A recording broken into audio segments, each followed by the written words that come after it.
I made $72,883 this month day trading options. I took 40 trades this month and ended with a 70% win rate. My average win per trade was 3.2 thousand. My average loss per trade was 1.4 thousand. People think you need 10 different indicators, complex setups, and constant chaos to trade well. The truth is the opposite. My results came from simple rules, repeatable plans, and disciplined execution. My name is Damaris and I'm a full-time trader and mentor. In this video, I'm gonna walk you through 3 things. Number 1, what I actually traded and why it worked. Number 2, where I messed up and how I fixed it mid-month. And number 3, the process that I repeat every single morning to keep my edge. First, let's talk about what worked well this month. Every trade I took followed my supply and demand framework. For me, supply and demand zones are my level of interest. These levels tell me where, at what price, I'm willing to take a trade. And supply and demand zones also tell me what I can expect to see from the reaction once price tests the zone. Here's how I apply this strategy. Before the market opens, I focus on high time frame analysis, and I draw all of my levels of interest on the time frames above the 1-hour chart. Once I've identified my level of interest, I create a plan surrounding that level. So I know exactly what I'm looking for when price tests my level and where to expect price to go next. Then I wait for price to test my level of interest at the open. If price rejects a supply zone and confirms below the 9 EMA and the VWAP with strong volume, I look for puts. If price holds above a demand zone and reclaims above the 9 EMA and the VWAP with strong bullish candles, I look for calls. My targets are also planned in advance. Ideally, if I enter a call from a demand zone, I'm aiming my target towards the next supply zone above, and vice versa. The most important thing I pay attention to for my exits is my risk management. I aim for 1 to 3 risk-reward ratio moves.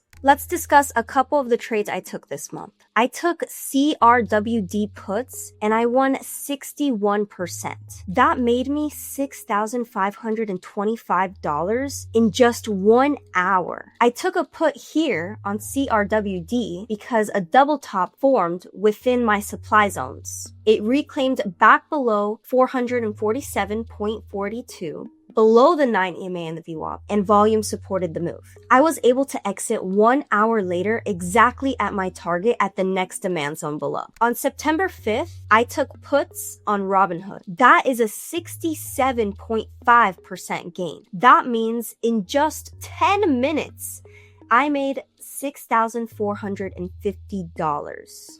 Before the market opened, I identified my supply zone, my main level of interest. On this setup, I also had confluence because price was holding below the simple moving averages on the 1-hour time frame. On Robinhood, price tested my supply zone and rejected it.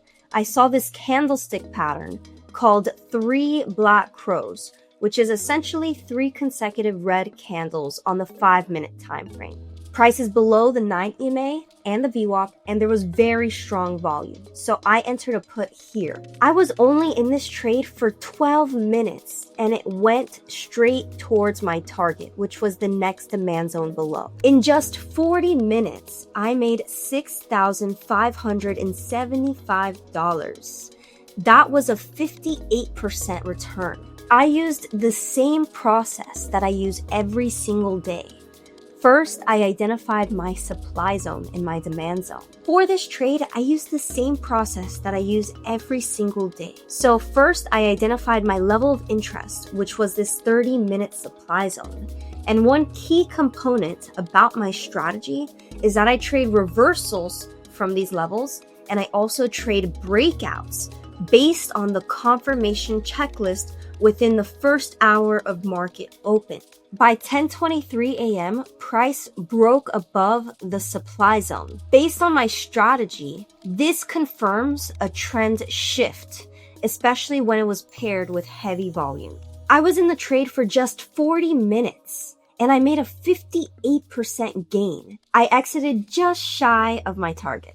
These wins weren't random. They came from respecting my levels of interest and waiting for price and volume to agree. If the setup didn't meet all of the requirements in my confirmation checklist and price and volume didn't agree, then I would skip the trade. Now here's where I lost money this month and the fixes I made. My red trades had a pattern. I entered too early, I traded stocks that weren't in my plan, and I traded low volume chop. Here are some rules you could implement so you don't make the same mistakes I did. First, implement a 15-minute rule. If I want to trade the open, I should wait for the first 15-minute candle to close, unless there's an A++ setup with a clear catalyst. Second, only take trades that were in your pre-market plan. If it's not in your pre-market plan, you need an extra reason to trade it. Third, volume price analysis is the most important confirmation. Pay close attention to volume and use it as a filter. If volume is fading, take a base hit at 1-to-1 or 1-to-2, or raise your stop loss and risk less. Also, another key is I respect the midday chop that typically happens. Around midday, I cut my losses faster and I secure and protect my morning gains. With my strategy, actually most mornings I'm done by 12 p.m. Eastern Standard Time. Now let's break down some of the losing trades I've taken this month. First are these Amazon puts. I lost 19% in 20 minutes. That was a $2,840 loss. The setup was very strong from my high time frame analysis.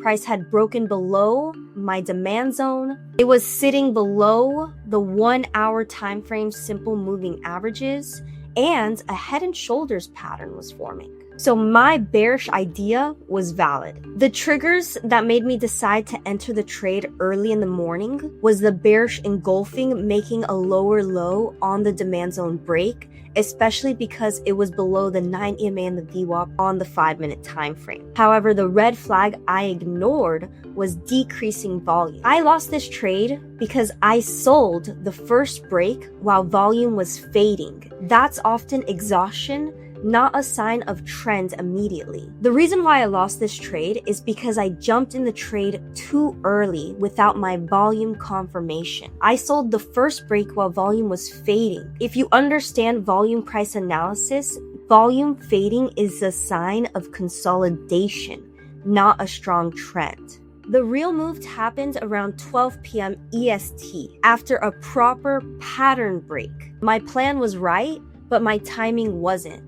So what I learned is when volume is declining, I shouldn't take the first push. I should wait for the break, the retest, and the reject to form a lower high below the 9 EMA and the VWAP with volume returning, just like this setup. A rule that you could implement and learn from my loss is do not take any breakout entries on declining volume. I lost $2,160 on these meta calls. The setup that I was looking for on the high time frame was the break above the supply zone. I entered the trade when the 5-minute time frame made a higher high and had a bullish Marabusu candle with above average volume and prices above the 9 EMA and the VWAP. What happened in this trade is that it pushed near my target fast. It went in my favor by $8, but then it whipsawed and stopped me out. I lost because I jumped in on the first expansion bar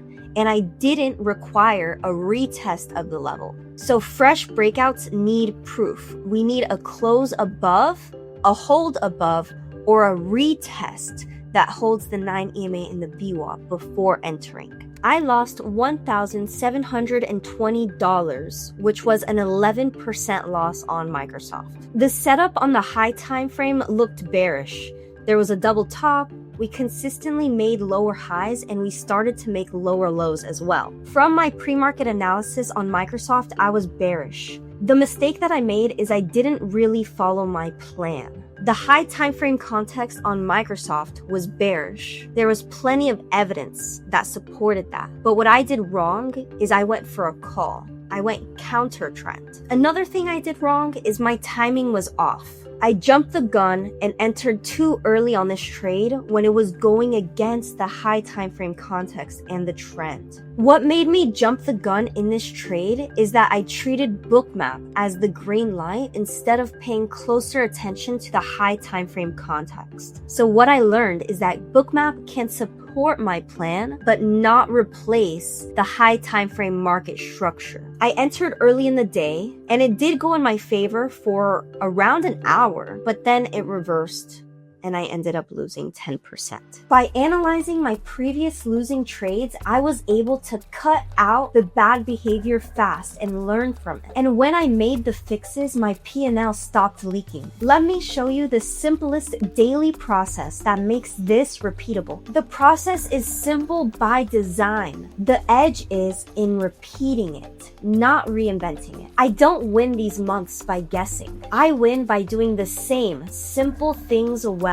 Step 1 is I mark my supply and demand zones on the high time frame. I map out my supply and demand zones on the time frames above 1 hour. In the pre-market, I label fresh zones, potential reaction points, and likely targets. Step 2 is I build out my pre-market plan. I choose 3 to 4 primary tickers and write out scenarios in an if-then statement. So if price rejects here, then I'll take puts targeting X. Or if price bounces here, then I'll take calls targeting Y. Step 3, time the open. I watch the first 15 minutes. If price interacts with my level of interest and aligns with 9 EMA, VWAP, and volume, then I engage and take a trade. If not, I don't force it. Step 4, manage the trade. If volume fades, I take base hits. If momentum continues, I trail my stop loss. I exit at planned levels, not on hope.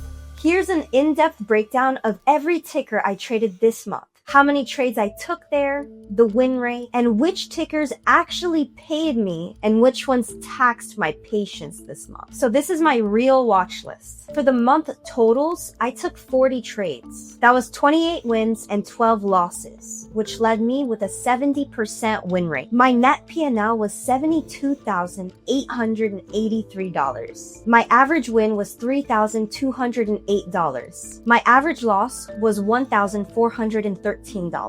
My realized risk to reward ratio is 1 to 2.27. I'm up $14,960 trading MSTR this month. MSTR was a trend-friendly name. I followed higher time frame market structure and took level-to-level moves. I took 3 trades on cost and had a 100% win rate. It respected the zones perfectly and I exited at my planned targets. I took 2 trades this month on CRWD and I had a 100% win rate. Momentum responded well at my levels of interest, and both directions paid when volume lined up. I also took 2 trades on Apple with a 100% win rate. I just had a simple plan and simple execution. My favorite ticker to trade this month was Tesla. I took 7 trades and had a 71% win rate on that ticker. When I rushed my entry timings, I took paper cuts on Tesla. But when I respected my rules of a reclaim and retest, it paid well. On Meta, I took 9 trades this month. I'm up $6,635 just from trading Meta, but I had a 56% win rate on that ticker. Meta kind of had a split profile of results for me this month. Wins came when I waited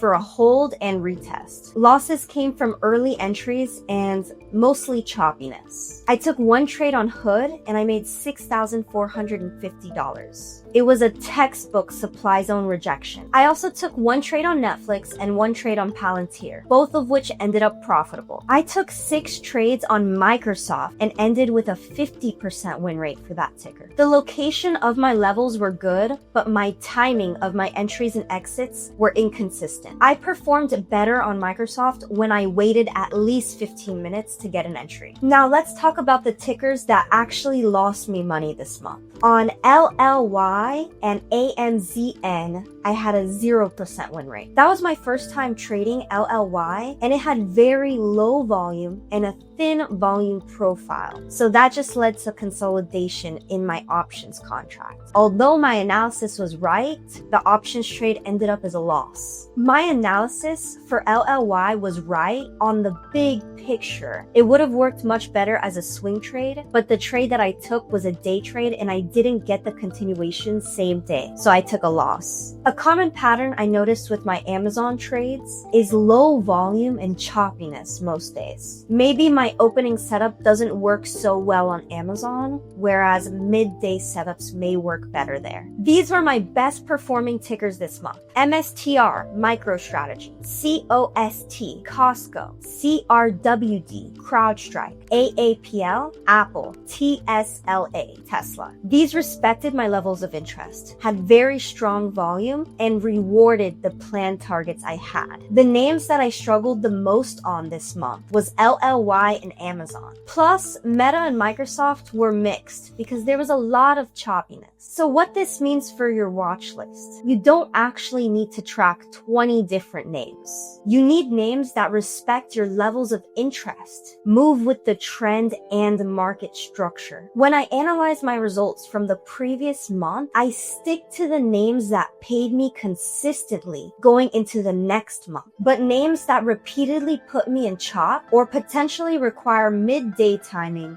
get reduced priority or stricter entry filters for next month. Now let's do a quick recap on what I've done well and the specific changes that I'm carrying into next month. Every good trade I took started at a defined level of interest. I entered trades when volume confirmed the move, and I took base hits when volume faded. Risk discipline is key. I had smaller reds and bigger greens. Fast adaptation. The moment I saw too early entries and off-plan trades sneaking in, I corrected and protected the month. Here's what I'll improve next month. Zero tolerance for early entries unless a catalyst makes it A++.